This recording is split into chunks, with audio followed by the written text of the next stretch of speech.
Hello students, मेरा नाम है अंकित गौतम। मैं अभी एमबीबीएस सेकेंड ईयर का छात्र हूँ और मैं जुड़ा हूँ जे कोचिंग क्लासेस के साथ आप लोग को केमिस्ट्री पढ़ाने के लिए। तो आइए और स्टार्ट करते हैं केमिस्ट्री पढ़ना। हम लोग यहाँ जुड़े हैं नीट का प्रिपरेशन के लिए, नीट का तैयारी के लिए। तो सबसे पहले हम लोग को जानना है नीट क्या है।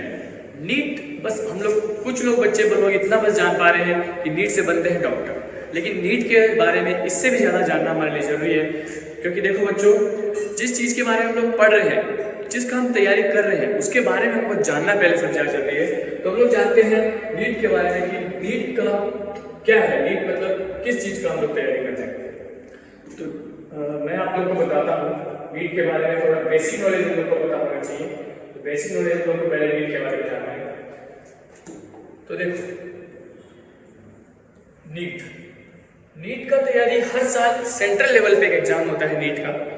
नीट का फुल फॉर्म है national eligibility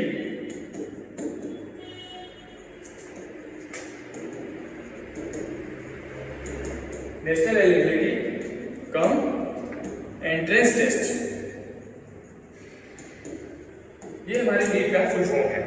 national eligibility cum entrance test मतलब नीट का तैयारी करने के बाद आप डॉक्टर बनोगे, उसके बाद आपको डॉक्टर बनना है। तो डॉक्टर बनने के लिए आपको ये एग्जाम जो हर साल लगता है वो फाइट करना पड़ता है। इस एग्जाम में हम लोग देखेंगे कि हर साल नीट का एग्जाम लगता है, जो कि रहता है टोटल नंबर रहता है 720 नंबर का एग्जाम लगता है।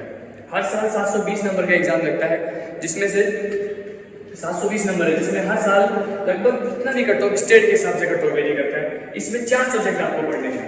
जूलॉजी यानी जंतु विज्ञान, बॉटनी यानी वनस्पति विज्ञान, फिजिक्स और केमिस्ट्री।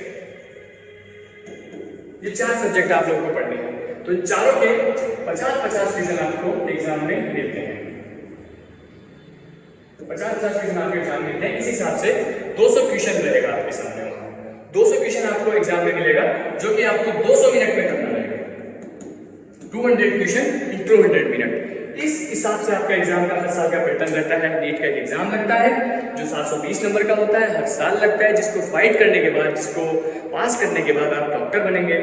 उसमें 200 क्वेश्चन होते हैं 200 मिनट के। 50-50 क्वेश्चन हर सब्जेक्ट के होते हैं, जूलॉजी, बॉटनी, फिजिक्स, केमिस्ट्री। तो आप जे कोचिंग क्लासेस के साथ जुड़िए और आइए हम लोग तैयारी करते हैं नीट की, और नीट क्रैक करना है हम लोग को। तो उसी के साथ नीट की तैयारी करने के लिए हम लोग आपके साथ जुड़े हैं।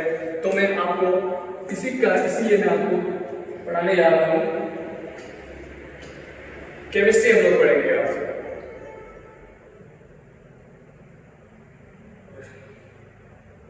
क्लियर बोल रही हो?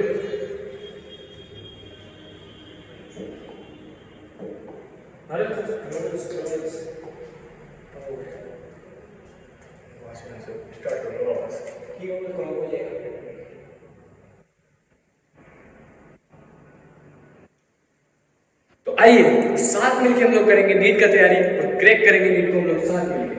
तो सबसे पहले मैं आपको 11th केमिस्ट्री के बारे में बताता हूँ। 11th केमिस्ट्री में आपको पढ़ाऊंगा, उसमें सबसे सिंपल, सबसे अच्छा टॉपिक जो हम लोग को शुरुआत से पढ़ना है, बेसिक से हम लोग को स्टार्ट करना है, वो रहेगा हमारा पीरियोडिक टेबल यानी कि आवर्त सारणी। तो आवर्त सारणी के बारे में हम लोग को पढ़ना है। ये तो आप देखे ही होंगे, 12th में जितने बच्चे पढ़ते हैं सब इस चीज को देखते हैं, आवर्त सारणी हम लोग पढ़ते हैं। तो ये आवर्त सारणी है, इसके बारे में हम लोग को पढ़ना चाहिए। आवर्त सारणी के बारे में हम पढ़ेंगे। तो मैं शुरुआत से आपको पढ़ाता हूँ आवर्त सारणी के बारे में हम लोग कैसे पढ़ना है। तो सबसे पहले देखें बच्चे, आवर्त सारणी जिसको इंग्लिश में हम बोलते हैं पीरियोडिक टेबल। तो अब पीरियोडिक टेबल है तो एकदम से तो आप साइंटिस्ट आए एकदम से पीरियोडिक टेबल पूरा दे दिया, ऐसा तो कुछ हुआ नहीं है। धीरे धीरे पीरियोडिक टेबल के बारे में कुछ एलिमेंट्स पहले डिस्कवर किए गए, कुछ तत्वों को खोजा गया, फिर वो तत्व धीरे धीरे फिर बाद में और तत्व बढ़े। उस हिसाब से जितने टाइम पे जो साइंटिस्ट, जो वैज्ञानिक आए, उन्होंने अपने अपने हिसाब से तत्वों को बताया कि मैं इन तत्वों को इस टाइप से बांटूंगा, इन तत्वों को इस टाइप से डिवाइड करूंगा, ऐसे एलिमेंट्स को इस टाइप से क्लासीफाई करेंगे। तो वो हम लोग देखेंगे। सबसे पहले आप लोग देखिए डेवलपमेंट ऑफ पीरियोडिक टेबल यानी कि आवर्त सारणी का विकास, मतलब कैसे उसका विकास हुआ, इस चीज के बारे में आपको पहले जानना है। तो देखिए, सबसे पहले लेवोशियर पीरियोडिक टेबल यानी कि लेवोशियर की आवर्त सारणी। लेवोशियर एक साइंटिस्ट, एक वैज्ञानिक थे। उन्होंने सबसे पहले आवर्त सारणी जो दी वो किस हिसाब से दी, वो हम लोग को जानना है कि लेवोशियर ने क्या बोला। तो लेवोशियर का देखिए, लेवोशियर ने क्या कहा कि उन्होंने आवर्त सारणी के तत्वों को धातु और अधातु में विभाजित किया। मतलब ही divided the periodic table elements into metal and non metal. मतलब जितने भी आवर्त सारणी में तत्व मौजूद थे, जितने भी पीरियोडिक टेबल में एलिमेंट्स थे, उन्होंने उनको क्या किया कि कुछ मेटल है, कुछ नॉन मेटल है, कुछ धातु है, कुछ अधातु है। तो इस टाइप से उन्होंने डिवाइड किया। बस उनका आधार क्या था, डिवाइड करने का आधार क्या था जाने कैसे उन्होंने धातु अधातु बताया। तो देखिए उनका क्राइटेरिया क्या था क्लासिफिकेशन, मतलब उन्होंने किस टाइप से बांटा। तो उनके वर्गीकरण के लिए जो मानदंड था, मतलब क्यों उन्होंने ऐसा कहा कि कुछ धातु है कुछ अधातु है, वो हम लोग को जानना जरूरी है।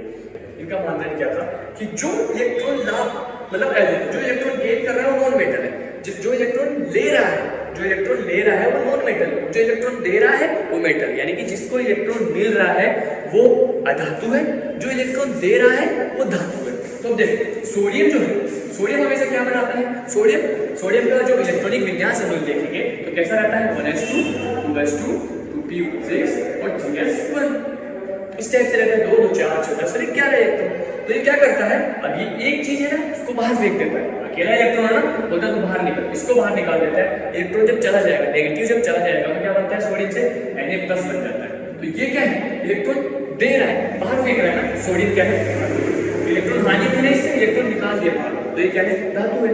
वैसे ही कुछ है इलेक्ट्रॉन गेन करते हैं, जो इलेक्ट्रॉन गेन करते हैं वो क्या कहलाते हैं, वो अधातु कहलाते हैं। जो इलेक्ट्रॉन ले रहे हैं वो क्या रहेंगे, अधातु, यानी कि वो क्या रहेंगे, नॉन मेटल रहेंगे, वो नॉन मेटल रहेंगे।